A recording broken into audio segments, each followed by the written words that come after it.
आज की इस तेज रफ्तार जिंदगी में मोबाइल हमारे जीवन का एक अभिन्न हिस्सा बन चुका है। बच्चे हों या बड़े, हर कोई स्क्रीन में खोया रहता है। लेकिन क्या हमने कभी सोचा है कि इस लत का असर हमारी पढ़ाई, सोच और सपनों पर कितना पड़ता है? यह कहानी मोबाइल वाला बेटा आज के समय की एक सच्चाई को उजागर करती है।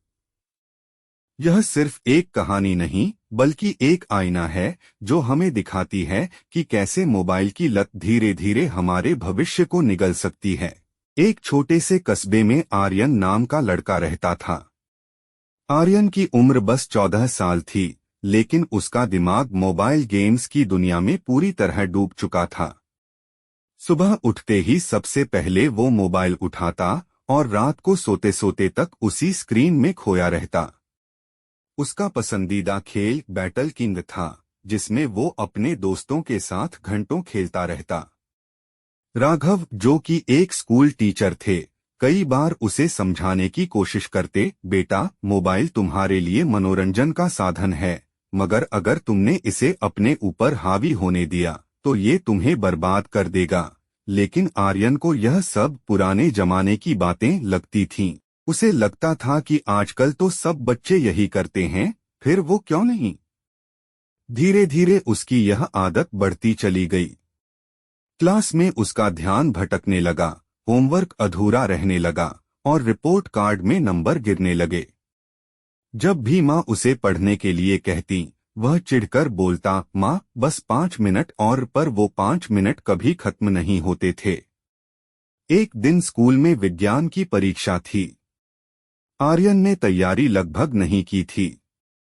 उसने सोचा, कल रात थोड़ा पढ़ लूंगा, लेकिन जैसे ही मोबाइल हाथ में आया, वो फिर गेम में खो गया। अगले दिन परीक्षा में वो कुछ नहीं लिख पाया। उसका परिणाम बेहद खराब आया, वो फेल हो गया।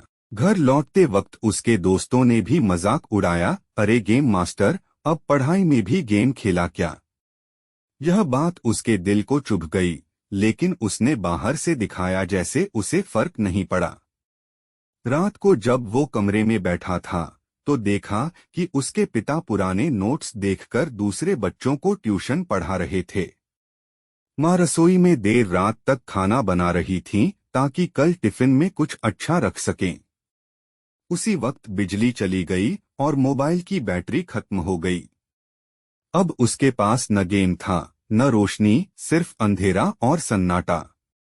वो कुछ देर तक यूं ही बैठा रहा। तभी उसकी नजर टेबल पर रखी एक पुरानी किताब पर पड़ी, विज्ञान की अद्भुत खोजें। उसने जिज्ञासावश पन्ने पलटने शुरू किए।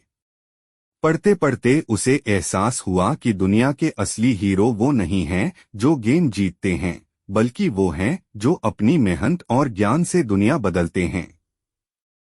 उस रात उसने ठान लिया, अब जिंदगी की गेम जीतनी है, मोबाइल की नहीं। अगले ही दिन उसने अपने मोबाइल का इस्तेमाल सिर्फ जरूरी कामों के लिए करना शुरू किया।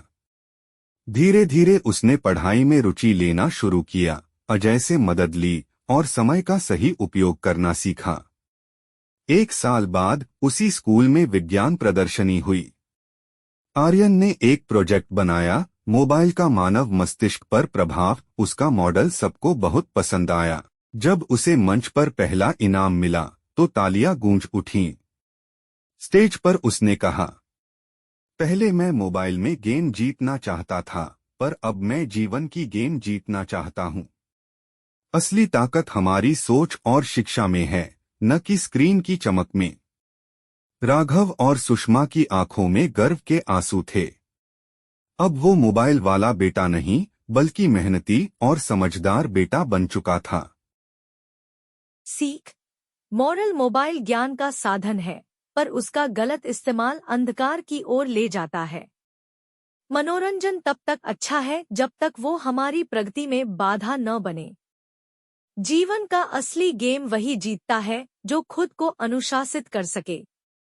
शिक्षा वह रोशनी है जो हर अंधेरे को मिटा देती है, चाहे वो मोबाइल की लत ही क्यों न हो। प्रेरणा। यह कहानी आज के हर उस बच्चे और युवा के लिए है जो मोबाइल की लत में अपनी असली क्षमता भूल रहा है। अगर आर्यन बदल सकता है तो कोई भी बदल सकता है। बस जरूरत है एक जागरूकता की, एक सही दिशा की, क्योंकि शिक्षा हमें ऊंचाई देती है जबकि लत हमें नीचे गिरा देती है। तो दोस्तों, कैसी लगी आपको यह कहानी? यह कहानी सिर्फ सुनने के लिए नहीं, समझने और अपनाने के लिए है।